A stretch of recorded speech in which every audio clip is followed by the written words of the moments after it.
श्री स्वामी समर्थ. जय जय स्वामी समर्थ.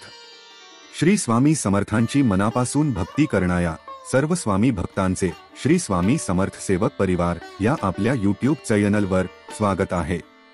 आजचा हा व्हिडिओ अत्यंत महत्त्वपूर्ण आहे. सर्व स्वामी भक्तांना विनंती आहे की आपण हा व्हिडिओ पूर्ण बघावा.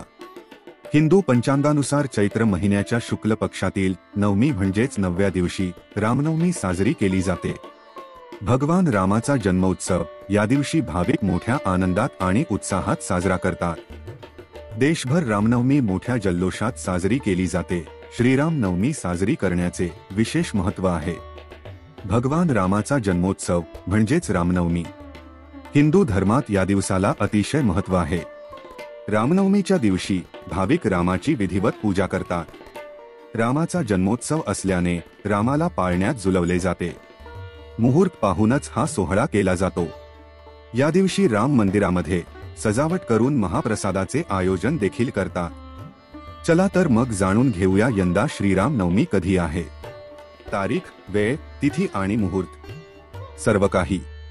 पंचांगानुसार यंदा रामनवमी 6 एप्रिल रोजी साजरी करण्यात येईल.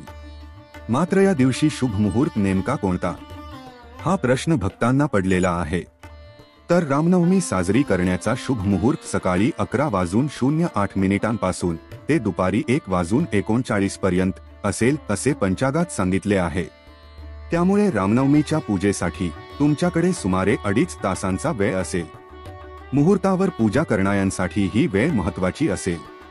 आता आपण जाणून घेणार आहोत श्रीराम नवमीची योग्य तिथी काय आहे. धार्मिक कार्य करताना आपल्याकडे मुहूर्त, तिथी या गोष्टींना अतिशय महत्त्व असते. यंदाची रामनवमी 6 एप्रिल रोजी साजरी करण्यात येणार आहे. कारण चैत्र महिन्याच्या शुक्ल पक्षातील नवमी यंदा 6 एप्रिलला येत आहे, ज्या दिवशी रामनवमी साजरी करतात.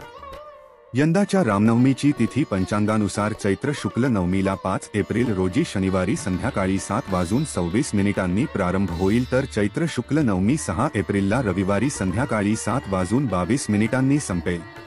रामनवमी शुभ योग. यावर्षी रामनवमीच्या तिथीवर अतिशय दुर्मिळ असा योग जुळून येत आहे. चला तर जाणून घेऊया हा अतिशय दुर्मिळ असा योग कधी आहे. रामनवमीच्या दिवशी रविपुष्य, सुकर्मा, सर्वार्थ सिद्धी असे महत्त्वपूर्ण योग निर्माण होत आहे. पहिला सुकर्मा योग 6 एप्रिल सकाळी 6:55 पर्यंत. दुसरा रविपुष्य योग 7 एप्रिल सकाळी 06:18 ते 06:17 पर्यंत. आणि तिसरा सर्वार्थ सिद्धी योग 7 एप्रिल सकाळी 06:18 सुरू होऊन संपूर्ण दिवस असेल. व्हिडिओच्या शेवटी परंतु सर्वात महत्त्वाची माहिती आता आपण जाणून घेणार आहोत. ती म्हणजे आपल्या आराध्य असलेल्या प्रभू श्रीरामाची पूजा कशी करावी. रामनवमीच्या दिवशी भगवान रामाची सर्व मंदिरे आणि घरात देखील विशेष पूजा केली जाते. या दिवशी रामाच्या मूर्तीला तुम्ही पंचामृताचा अभिषेक करू शकता. त्यानंतर मूर्ती किंवा फोटोला गंध लावून हार फुले अर्पण करावीत. दीप, धूप, अगरबत्ती लावल्यानंतर गोडाचा नैवेद्य देवाला दाखवावा. या दिवशी राम नामाचा किमान 108 वेळा आणि त्यापेक्षा अधिक आपल्या भक्तीनुसार तुम्ही जप करू शकता. तसेच रामस्तुती, रामरक्षा यांचे पाठ देखील रामाच्या समोर भक्तिभावाने करावे. या दिवशी सीतामाता, लक्ष्मण आणि हनुमान यांची देखील मनोभावे सेवा केल्याने भगवान राम प्रसन्न होतात. मंडळी, हा व्हिडिओ महत्त्वपूर्ण वाटला असेल तर या व्हिडिओला लाईक करा आणि चॅनलला सबस्क्राईब करा.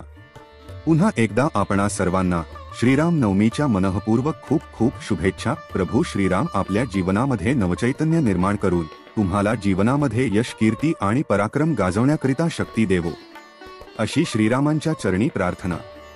श्री स्वामी समर्थ. जय जय स्वामी समर्थ.